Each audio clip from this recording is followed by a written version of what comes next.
हाय। आज हम बात करेंगे मूलाधार चक्र की। ये जो बिना बात की थकान आप महसूस करते हैं, ये शायद उस बोझ का शोर है जो आपका था ही नहीं। एक ऐसा बोझ जो आपके पुरखों ने उठाया और अनजाने में आपको विरासत में दे गए।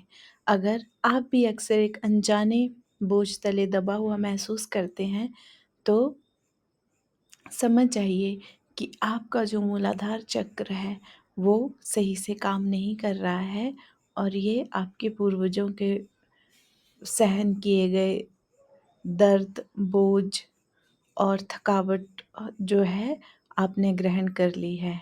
ये बोझ आपके साथ शुरू नहीं हुआ, पर ये आपके साथ आगे बढ़ रहा है। और जब आप अकेले ही सब कुछ सँभालने की कोशिश करते हैं, तो आपका शरीर, आपका सिस्टम इन सब से भागने की कोशिश करता है। ये कोई ड्रामा नहीं है, ये आपके शरीर का एंशिएंट कोड है। अगर शरीर में, खासकर आपकी रीढ़ की हड्डी के सबसे निचले हिस्से में, जिसे लोग मूलाधार चक्र कहते हैं, वहाँ पर वो सारी विरासतें, वो सारे अधूरे काम इकट्ठे हो गए हैं। आप इसे दर्द, थकान या ज़िम्मेदारी का नाम दे देते हैं, पर ये उससे भी कहीं अधिक गहरा है। ये उस समझौते की वाइब्रेशनल सिग्नेचर है, एक ऐसी डील है जो आपके होश संभालने से बहुत पहले ही की जा चुकी है। आपके खानदान में किसी ने हिम्मत हारी थी, कोई अपनी ज़िम्मेदारी छोड़ के चला गया था, कोई ज़ुल्म सहकर भी चुप रह गया था, और अनजाने में ही उस अधूरे कर्म को पूरा करने के लिए आपको पुकारा गया है। आप वो मजबूत खंभा, वो एंकर बन गए जो टूटे हुए परिवार को जोड़ने की, सब कुछ ठीक करने की कोशिश करता है। लेकिन इसकी एक कीमत है। मूलाधार चक्र कठोर होने लगता है, पेल्विस क्रिया यानी कूल्हों का हिस्सा लॉक हो जाता है, और आपकी जीवन ऊर्जा, आपकी विटैलिटी धीरे-धीरे खत्म होने लगती है।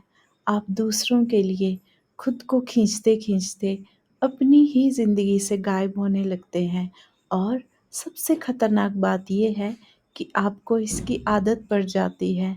आप इसे मजबूत होना, त्याग या परिवार का सम्मान करना कहते हैं, लेकिन शरीर झूठ नहीं बोलता।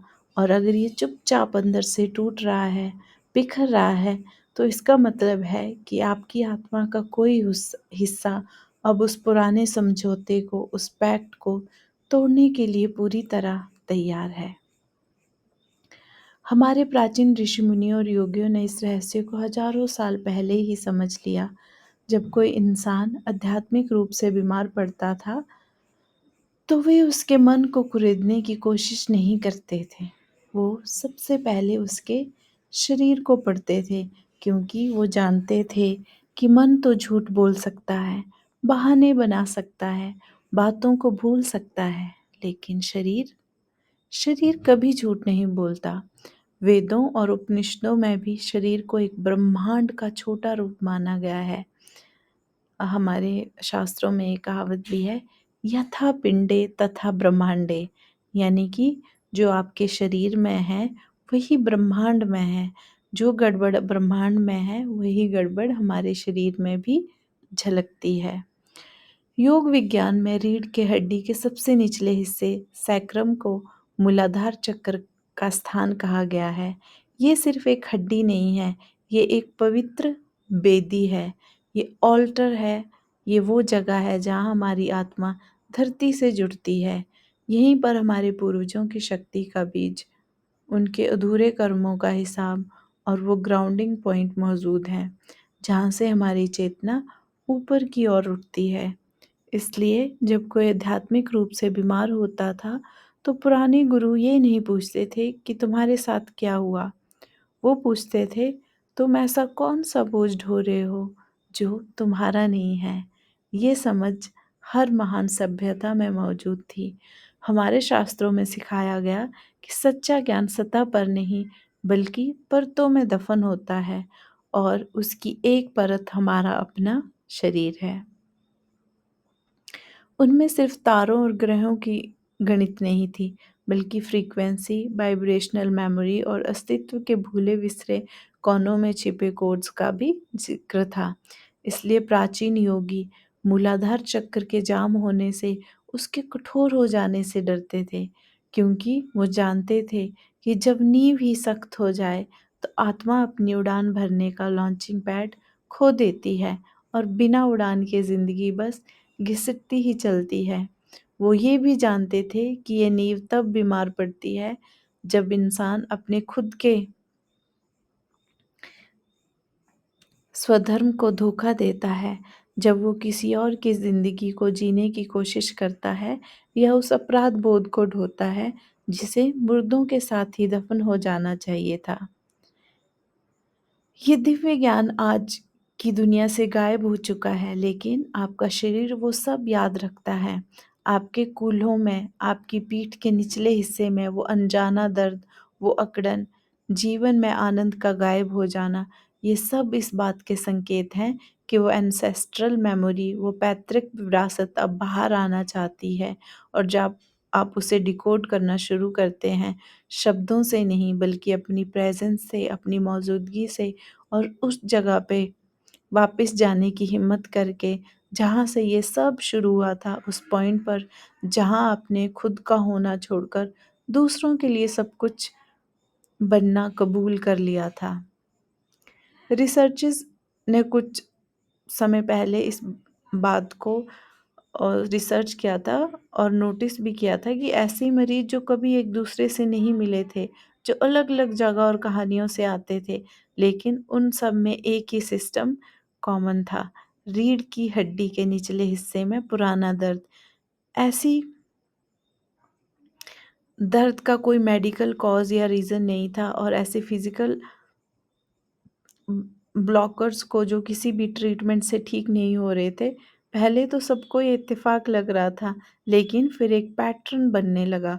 इन सभी लोगों का पेल्विक रीजन, ख़ासकर उनका सैक्रम एरिया एक गहरे तनाव में था, जैसे वहाँ सालों से कुछ पकड़ कर रखा गया हो, भले ही उनकी कोई फ़िज़िकल इंजरी कभी ना हुई हो। यहीं पर साइंस को अपने पुराने मॉडल्स को फिर से देखने पर मजबूर होना पड़ा।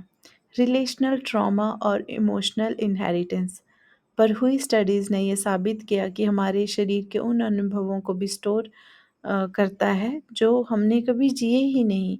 ये पिछली पीढ़ियों की घटनाएँ हैं जो हमारे दादा परदादा हमारे पिताओं ने देखी थी और सही थी, लेकिन वो उस चीज़ से उबर नहीं पाए और हमने उन्हें अपने जन्म के साथ ही अपने अंदर ग्रहण कर लिया।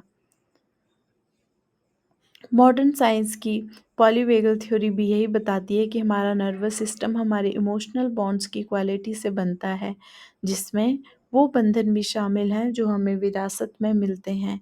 हमारे शरीर डिफेंस मोड में सिर्फ खुद के सर्वाइवल के लिए नहीं जाता, बल्कि पुरानी अनकही कहानियों के प्रति एक खामोश वफादारी निभाने निभाने के लिए भी जाना जाता है।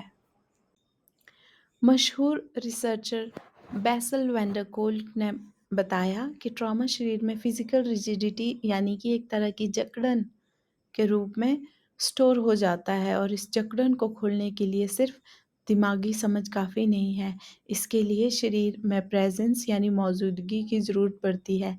ये सारी मॉडर्न डिस्कवरी उसी बात को कंफर्म करती हैं जो हमारी हजारों साल पुरानी यौगिक परंपराएं हमेशा से कहती आई हैं कि जो कर्म हील नहीं किया गया, जो ऋण चुकाया नहीं गया, वो शरीर के जरिए वापस आता है और सबसे पहला हिस्सा जो बीमार पड़ता है वो भी होता है। वो उस बोझ को संभालने की कोशिश कर रहा होता है जिसका समय अब पूरा हो चुका है।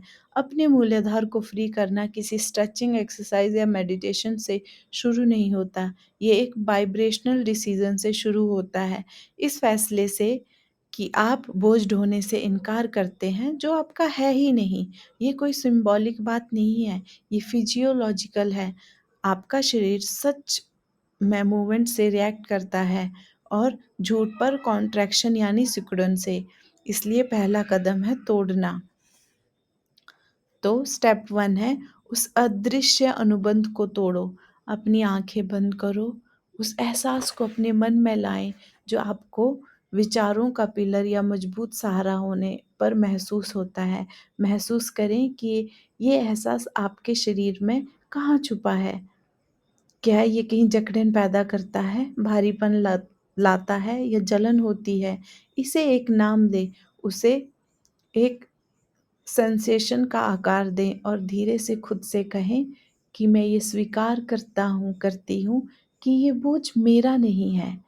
इसे तब तक दोहराएं जब तक आपका शरीर पहला संकेत ना दे, शायद एक गहरी सांस, शरीर में गर्माहट की लहर या हल्का सा लीस। बस यही एक कोशिश है। आपको शरीर को ये सुनने की ज़रूरत है कि आप उस साइकिल को तोड़ रहे हैं। जो बोझ, जो स्ट्रेस, जो रिस्पॉन्सिबिलिटी आपकी नहीं है, आप उससे आज़ाद होते हैं। दूसरा स्टेप है, ऊर्जा के क्षेत्र में खुद को पोजीशन करो। ऐसा सोचो कि आपके चारों ओर ऊर्जा है और कल्पना करो कि आपके आसपास सब लोग एक सर्कल में खड़े हैं। आपके माता-पिता, दादा-दादी, भाई-बहन, चाचा-चाची, लेकिन आप उस सर्कल के सेंटर में नहीं हैं, आप पिलर नहीं हैं। विजुलाइज़ करें कि आप वो एनर्जी है जो आपकी नहीं है, उसे वापस उस सर्कल के सेंटर में लौटा रहे हैं। उसे वापस बहते हुए देखें जहाँ से वो आई थी। ये कोई इल्ज़ाम नहीं है, ये एक वाइब्रेशनल जस्टिस है, एक तरह का कर्म, एक अन्याय। मैं इसे आपको एक एग्ज़ाम्पल के थ्रू समझाती हूँ। मान लीजिए कि आपके दादा को किसी एक्सीडेंट में चोट लग गई थी और वो जो चोट है वो बरसों तक उन्हें दर्द देती रही और मरने से पहले भी वो उस दर्द से छुटकारा नहीं पा सके। और अब वो क्योंकि उस एक्सीडेंट से उबर नहीं पाए, उस ज़ख्म से उबर नहीं पाए और मर गए। अब उसके बाद जब आप पैदा हुए तो आपने बिना किसी एक्सीडेंट के, बिना किसी चोट के उस दर्द को अपने शरीर में एकत्रित कर लिया। और अब क्योंकि जिसे एक्चुअल में एक्सीडेंट हुआ था, जिसे एक्चुअल में चोट लगी थी, वो शरीर तो ख़त्म ही हो गया। तो उस दर्द को, उस चोट के दर्द को एकत्रित करके रख कर, सँभाल करके रखकर, इसका कोई भी फ़ायदा नहीं है। तो आपको ऐसे दर्द से छुटकारा पाना चाहिए। तो आइए आगे हम अपना प्रोसेस कंटिन्यू करते हैं। अब आपको विज़ुअलाइज़ करना है कि आप उन सभी अपने सारे रिश्तेदारों को, अपने माता-पिता, अपने दादा-दादी, भाई-बहन को सर्कल में बिठाकर आपको विज़ुअलाइज़ करना है और सोचना है कि जितनी भी उन ऊर्जा है, जो आपको गलत रूप से प्रभावित करती है, आप उन्हें वापस लौटा रहे हैं और उन्हें वापस बहते हुए देख रहे हैं जहाँ से वो आई थी। ये एक वाइब्रेशनल जस्टिस होगा, एक तरह से कर्म का न्याय। आप उन्हें छोड़ नहीं रहे हैं, अपने रिश्तों से दगा नहीं कर रहे हैं, आप बस उन्हें लौटा रहे हैं क्योंकि जिस शरीर को वो दर्द मिला था, वो शरीर है ही नहीं। आपने बस उसे प्यार के कारण उठा लिया था और अब उसे जाना ही चाहिए ताकि प्यार का फ्लो बना रहे। ये सिर्फ़ एक विज़ुअलाइज़ेशन एक्सरसाइज़ नहीं है, ये एक न्यूरो क्वांटम रिपोज़िशनिंग है। जब आपका शरीर ये समझ आता है कि उसे अब कुछ भी थामे रखने की ज़रूरत नहीं है, तो वो आपकी खुद की प्रेज़ेंस के लिए जगह बनाना शुरू कर देता है और यही वो चीज़ है जिसे आप अगले स्टेप में और भी अच्छे से समझ पाएँगे। अगला स्टेप है अपने ओरिजिनल बेस के साथ फिर से जुड़ना, यानी कि अपने मूलाधार से फिर से दोबारा रिकनेक्ट होना और एक साफ, ज़िंदा और पूरी तरह से समर्पित एनर्जी के रूप में। क्योंकि पहले आपने किसी और की एनर्जी के थ्रू आप अपने मूलाधार से जुड़े थे, जो आपने स्टोर कर रखी थी। जब आप उसे रिलीज़ कर देते हैं, तो वो जो मूलाधार है और जो उसकी एनर्जी है, अब वो सिर्फ़ आपको रिप्रेज़ेंट करती है। क्योंकि अब आपने उन अदृश्य डोरियों को काट दिया है और वो लौटा दिया है, जो कभी आपका था ही नहीं। तो अब समय है अपनी वाइब्रेशनल फाउंडेशन को फिर से बनाने का, दुनिया का बोझ उठाने के लिए नहीं, बल्कि खुद को सपोर्ट करने का। स्टेप नंबर 3 है, सोए हुए सिंहासन को फिर से जगाओ, रीएक्टिवेट द डोमेंट थ्रोन। अपनी रीढ़ की हड्डी को सीधा रखते हुए लेट जाएं, और अपने दोनों पैरों को ज़मीन पर टिका दें। अपना ध्यान अपनी रीढ़ के आधार पर लाएं, जहां आपकी पीठ का निचला हिस्सा खत्म होता है और आपका पेल्विस शुरू होता है। योग में यही मूलाधार है, आपके ओरिजिनल फील्ड का सिंहासन। सालों से इस सिंहासन पर, इस सेंटर पर डर, अपराध बोध और जिम्मेदारियों की फ्रीक्वेंसीज ने कब्जा कर रखा था, लेकिन अब वो वहाँ नहीं है और आपकी कमांड का इंतज़ार कर रही हैं। एक गहरी सांस लें और सांस छोड़ते हुए अपने मुंह से एक धीमी गहरी आवाज़ निकालें, लम।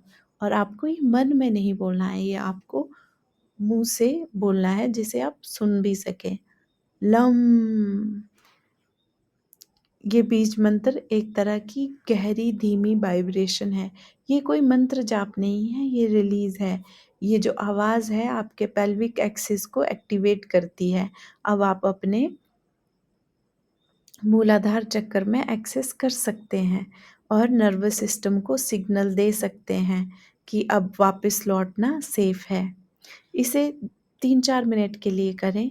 बस लक्ष्य मेडिटेट करना नहीं है, बल्कि अपनी पावर के सेंटर का वाइब्रेशनल एक्सिस रीएक्टिवेट करना है। हमारा जो शरीर है वो खूबसूरत वाक्यों पर रिएक्ट नहीं करता, वो कोहेरेंट फ्रीक्वेंसीज पर रिएक्ट करता है।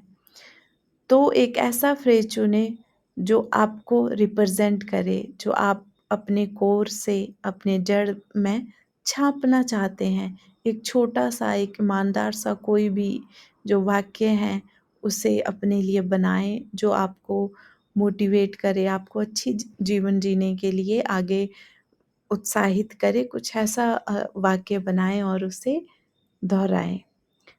एग्ज़ाम्पल के लिए ऐसा कि मैं अपनी सच्चाई की नींव हूँ, या मैं किसी का बोझ उठाए बिना भी एग्ज़िस्ट करती हूँ, उसको उठाए बिना भी एक अच्छी इंसान कहला सकती हूँ, एक अच्छी ज़िंदगी जी सकती हूँ, एक अपनी ही रिस्पॉन्सिबिलिटी को खुद भी उठा सकती हूँ।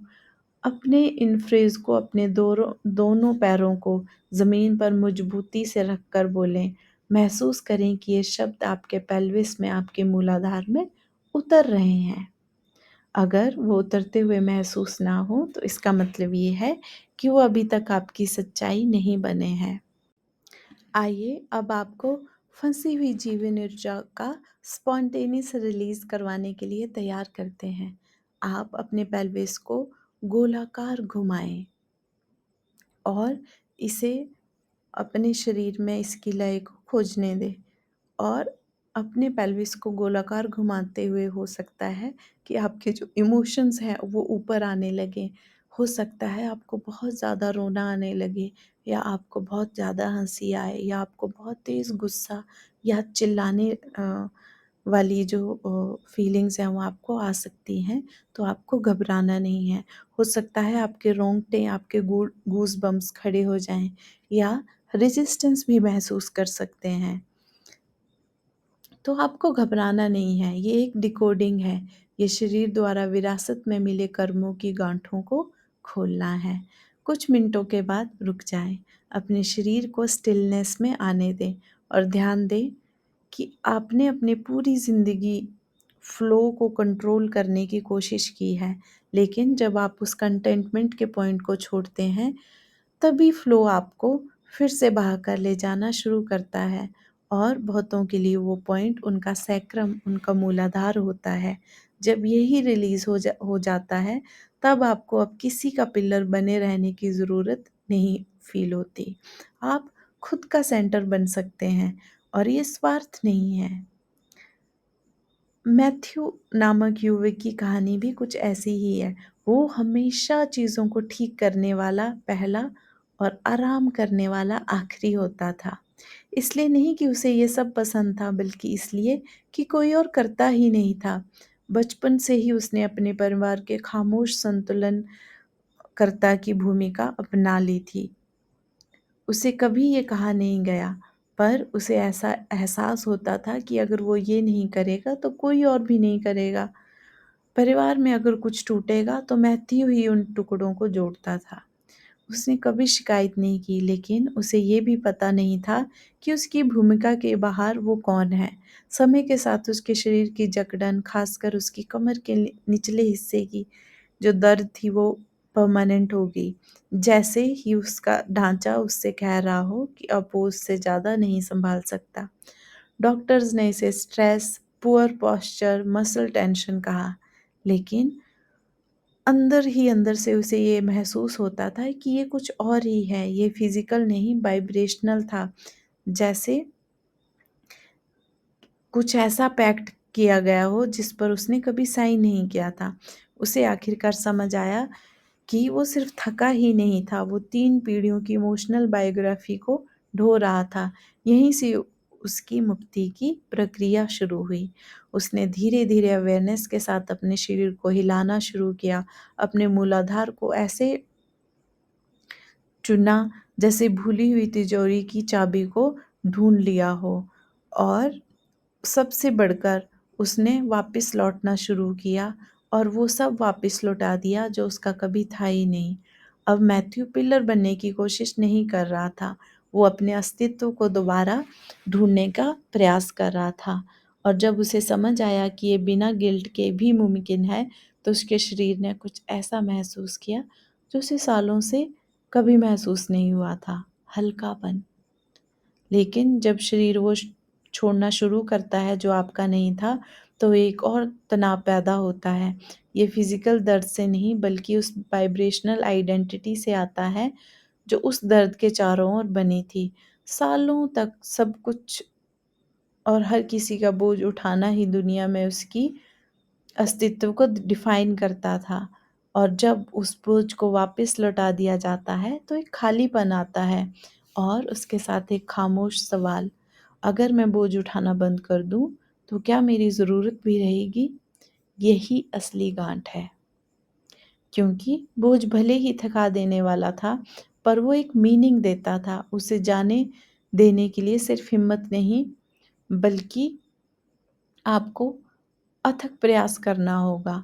ट्रांसमिशन तब शुरू होता है जब आप उस खालीपन को बिना भरे कोशिश किए रहने देते हैं। वहीं पर फ्रीक्वेंसी खुद को रीऑर्डर करती है, वहीं पर आपके फाउंडेशन को दोबारा से बनाया जाता है। साफ खड़े होकर अपना ध्यान अपने मूलाधार पर लाएं, सांस लें और कहें, मैं जो कुछ भी संभालता हूँ, मेरा अस्तित्व उससे परे है। आज आपने समझा कि हर दर्द आपका नहीं होता, और सपोर्टर की भूमिका जब बिना सवाल के स्वीकार की कर ली जाए, तो ये बड़प्पन नहीं है, ये प्यार के वश में एक एनर्जेटिक कैद है। आपका शरीर हजारों तरीकों से चिल्लाया और शायद पहली बार आप सुन पाए, क्योंकि सहने से ज़्यादा ज़रूरी है खुद को हर किसी की कहानी ढोए बिना एग्जिस्ट करने देना। आप इस दुनिया में दर्द को आगे बढ़ाने नहीं आए हैं, आप तो पैटर्न्स तोड़ने आए हैं, और आखिरकार अपने अस्तित्व को अपने कुल के लिए हीलिंग का पॉइंट बनाने आए थे। अगर इस वीडियो ने आपको अंदर से छुआ है, तो इस वीडियो को अपने दोस्तों के साथ शेयर करें, और ख़ासकर उन दोस्तों से, उन रिश्तेदारों से, परिवार के उन हो सकता है आपके भाई-बहन हों, उनसे शेयर करें जिन्हें देखकर आपको लगता है कि वो अपनी क्षमता से ज़्यादा बोझ उठा रहे हैं। मेरी वीडियो को ज़रूर लाइक करें, चैनल को सब्सक्राइब करें और नोटिफिकेशन को ऑन करें, और कमेंट्स में लिखें। और कमेंट्स में लिखना ये आपके लिए होगा, ताकि आपको ये याद आता रहे। कमेंट्स में लिखें, मैं सम्मान और सच्चाई के साथ उन सब चीज़ों को छोड़ता हूँ जो मेरा नहीं है। ये अफ़र्मेशन आपके वाइब्रेशनल चॉइस पर मुहर लगा देता है। याद रखें, आप जितना कम ढोएंगे, उतना ही ज़्यादा आप ये उजागर करेंगे कि आप वाक़ई में कुछ अपनी लाइफ में अच्छा कर रहे हैं, अपनी लाइफ को अच्छे से जी रहे हैं। इतना समय देने के लिए धन्यवाद।